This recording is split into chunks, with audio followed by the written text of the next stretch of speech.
Hola a todos los amigos del canal, sean bienvenidos a una nueva jornada de lecturas del Código Civil. En esta oportunidad vamos a comenzar leyendo o a seguir la lectura en el libro cuarto del Código Civil y habíamos quedado precisamente en lo que corresponde al contrato de depósito, ¿ya?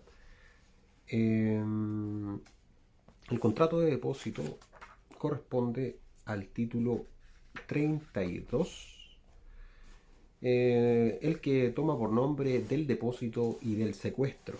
El artículo que comienza es el 2211 y debería terminar en el artículo 2257. En consiguiente, lo que vamos a ver hoy día corresponde al depósito y al secuestro. En el capítulo anterior también revisamos lo que correspondía al préstamo de consumo o mutuo. El artículo 2211 señala de que se llame depósito. Llámase en general depósito el contrato en que se confía una cosa corporal a una persona que se encarga de guardarla y de restituirla en especie. La cosa depositada se llama también depósito. De cómo se perfecciona el contrato de depósito, el artículo 2212 señala que el contrato se perfecciona por la entrega que el depositante hace de la cosa al depositario. De los modos de hacer la entrega, el artículo 2213 señala que se podrá hacer la entrega de cualquier modo que transfiera la tenencia de lo que se deposite.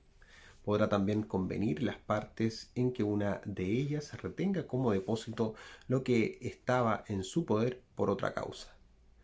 De las maneras de depósito, artículo 2214 señala que el depósito es de dos maneras: depósito propiamente dicho y secuestro.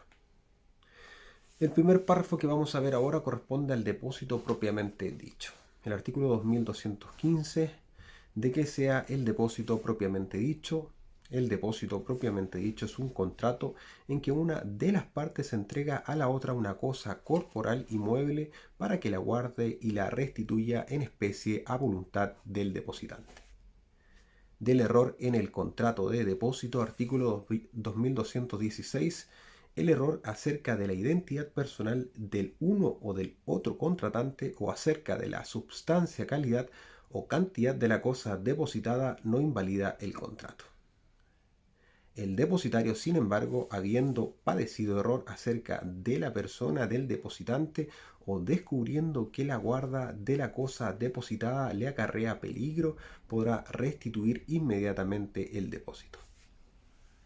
De la fe que se da al depositario cuando el depósito que debía otorgarse por escrito no se hizo. Así, artículo 2217.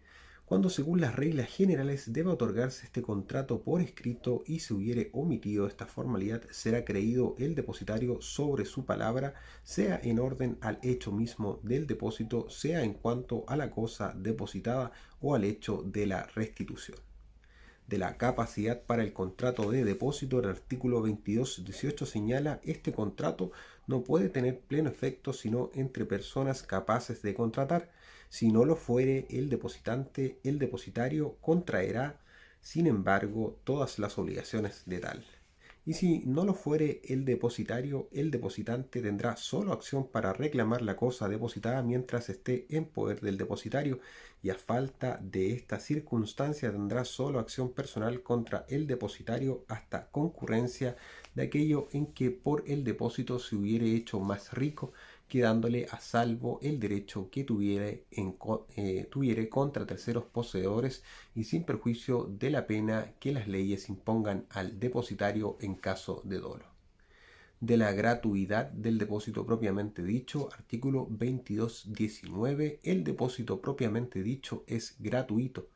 Si se estipula remuneración por la simple custodia de una cosa, el depósito degenera en arrendamiento de servicios y el que presta el servicio es responsable hasta de culpa leve, pero bajo todo otro respecto está sujeto a las obligaciones del depositario y goza de los derechos de tal. De cuando el depósito confiere al depositario la facultad de usar la cosa depositada, artículo 2220.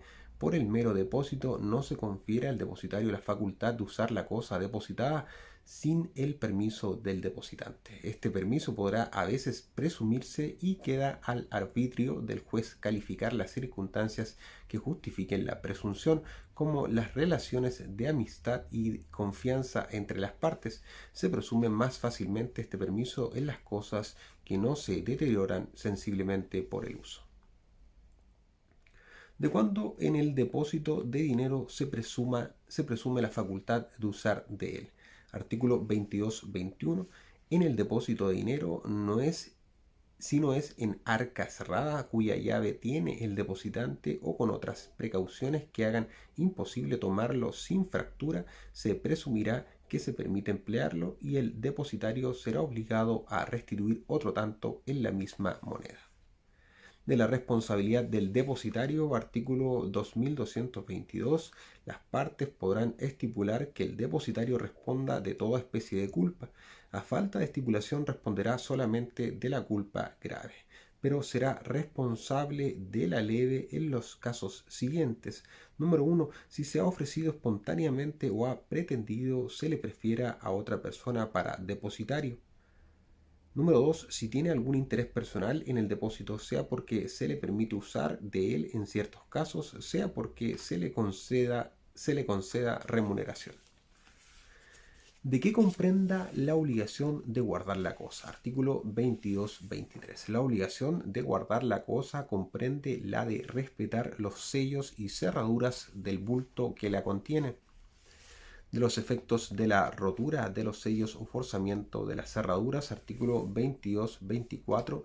Si se ha roto los sellos o forzado las cerraduras por culpa del depositario, se estará a la declaración del depositante en cuanto al número y calidad de las especies depositadas, pero no habiendo culpa del depositario será necesaria en caso de desacuerdo la prueba. Se presume culpa del depositario en todo caso de fractura o forzamiento. Del secreto en un depósito de confianza. Artículo 2225. El depositario no debe violar el secreto de un depósito de confianza ni podrá ser obligado a revelarlo. De la restitución de la cosa depositada, el artículo 2226 nos señala la restitución es a voluntad del depositante. Si se fija tiempo para la restitución, esta cláusula será solo obligatoria para el depositario, que en virtud de ella no podrá devolver el depósito antes del tiempo estipulado, salvo en los casos determinados que las leyes expresan. De la duración de la obligación de guardar la cosa. Artículo 2227. La obligación de guardar la cosa dura hasta que el depositante la pida, pero el depositario podrá exigir que el depositante disponga de ella cuando se cumpla el término estipulado para la duración del depósito o cuando, aún sin cumplirse el término, peligre el depósito en su poder o le cause perjuicio. Y si el depositante no dispone de ella, podrá consignarse a sus expensas con las formalidades legales. De la cosa que ha de ser restituida. Artículo 2228. El depositario es obligado a la restitución de la misma cosa o cosas individuales que se le han confiado en depósito, aunque consistan en dinero o cosas fungibles, salvo el caso del artículo 2221. De que comprenda la restitución de la cosa depositada. Artículo 2229. La cosa depositada debe restituirse con todas sus accesiones y frutos. Del caso fortuito que acaece cuando el depositario no está en mora de restituir. Artículo 2230. El depositario que no se ha constituido en mora de restituir no responde naturalmente de fuerza mayor o caso fortuito, pero si a consecuencia del accidente recibe el precio de la cosa depositada u otra en lugar de ella, es obligado a restituir al depositante lo que se le haya dado. De la venta de la cosa depositada por los herederos del depositario. Artículo 2231. Si los herederos, no teniendo noticias del depósito, han vendido la cosa depositada, el depositante, no pudiendo o no queriendo hacer uso de la acción reivindicatoria o siendo esta ineficaz, podrá exigirles que le restituyan lo que hayan recibido por dicha cosa o que le cedan las acciones que en virtud de la enajenación les competan. De los costos de transporte para la restitución, artículo 2232, los costos de transportes que sean necesarios para la restitución del depósito serán de cargo del depositante. De a quién se ha de restituir de la restitución y de su excusa, suspensión y cese. Artículo 2233. Las reglas de los artículos 2181 hasta el 2185 se aplican al depósito. De cuándo el depositante puede retener la cosa, artículo 2234, el depositario no podrá sin el consentimiento del depositante retener la cosa depositada a título de compensación o en seguridad de lo que el depositante le deba, sino solo en razón de las expensas y perjuicios de que habla el siguiente artículo. De la indemnización de expensas para la conservación de la cosa y de los perjuicios ocasionados por el depósito. Artículo 2235. El depositante debe indemnizar al depositario de las expensas que haya hecho para la conservación de la cosa y que probablemente hubiere hecho él mismo teniéndola en su poder, como también de los perjuicios que sin culpa suya le haya ocasionado el depósito. Ahora vamos a ver el segundo párrafo del título. Va a corresponder al depósito necesario.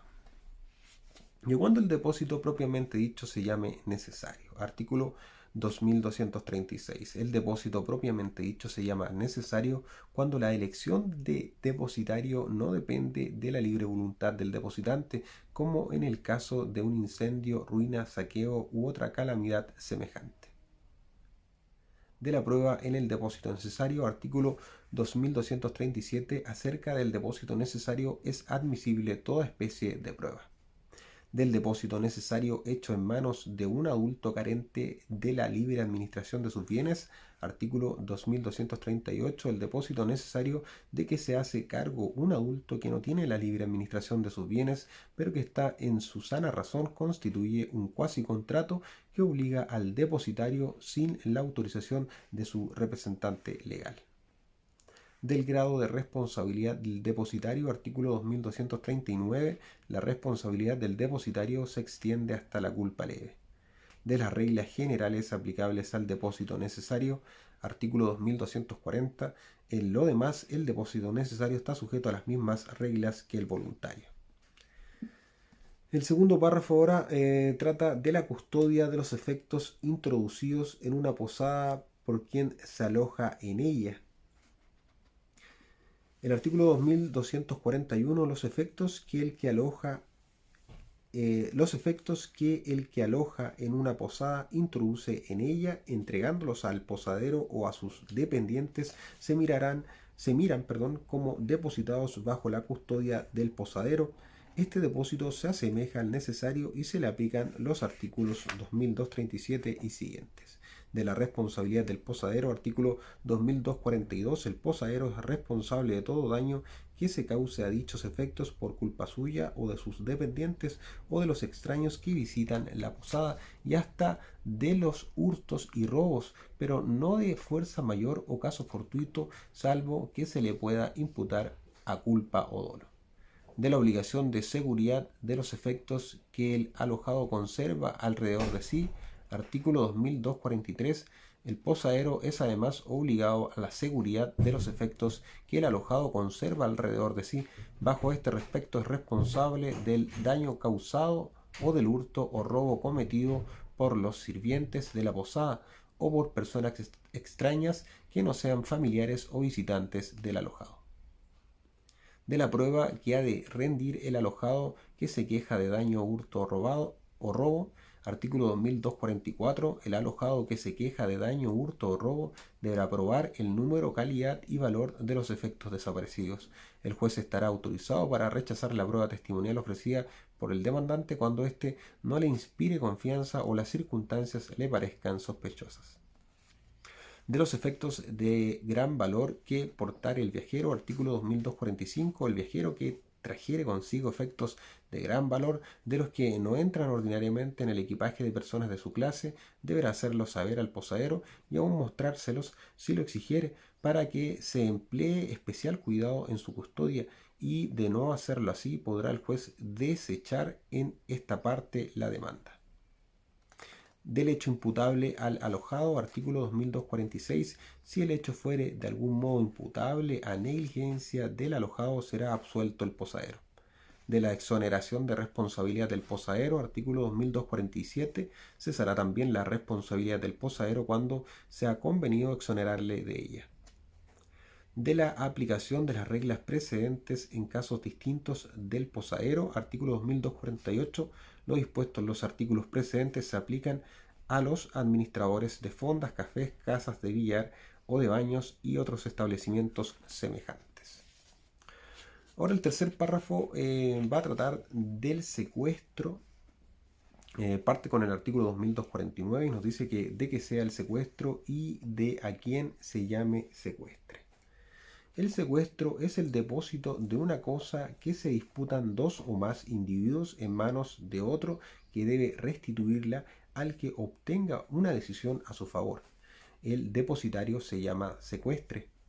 De las reglas aplicables al secuestro, artículo 2250, las reglas del secuestro son las mismas que las del depósito propiamente dicho, salvas las disposiciones que se expresan en los siguientes artículos y en el Código de Enjuiciamiento. De las cosas que pueden ponerse en secuestro, artículo 2251, pueden ponerse en secuestro no solo cosas muebles, sino bienes raíces. Del secuestro convencional y del secuestro judicial, artículo 2252, el secuestro es convencional o judicial.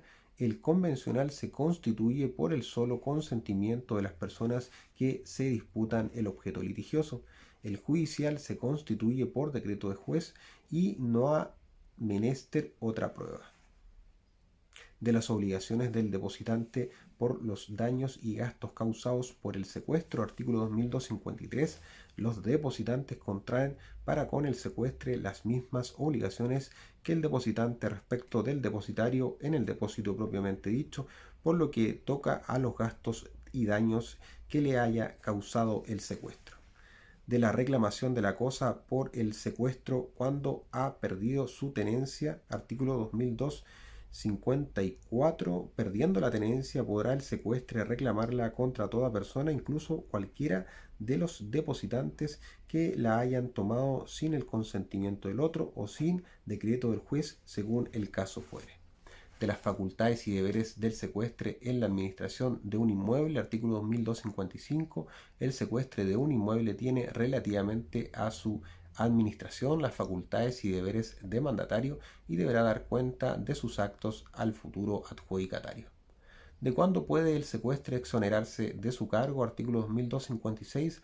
Mientras no recaiga sentencia de adjudicación pasada en autoridad de cosa juzgada, no podrá el secuestre exonerarse de su cargo, sino por una necesidad imperiosa de que dará aviso a los depositantes si el secuestro fuere convencional o al juez en el caso contrario, para que disponga su relevo. Podrá también cesar antes de dicha sentencia por voluntad unánime de las partes si el secuestro fuere convencional o por decreto del juez en el caso contrario. ¿De cuándo ha de restituirse la cosa depositada? Artículo 2257 y último de este contrato. Pronunciada y ejecutoriada dicha sentencia, debe el secuestre restituir el depósito al adjudicatario. Si el secuestro es judicial, se observará en esta parte lo dispuesto en el Código de Enjuiciamiento. Con esto terminamos lo que corresponde a el título 32 del libro cuarto, título del depósito y del secuestro. En el siguiente video vamos a revisar lo que corresponde ya al título 33 de los contratos aleatorios.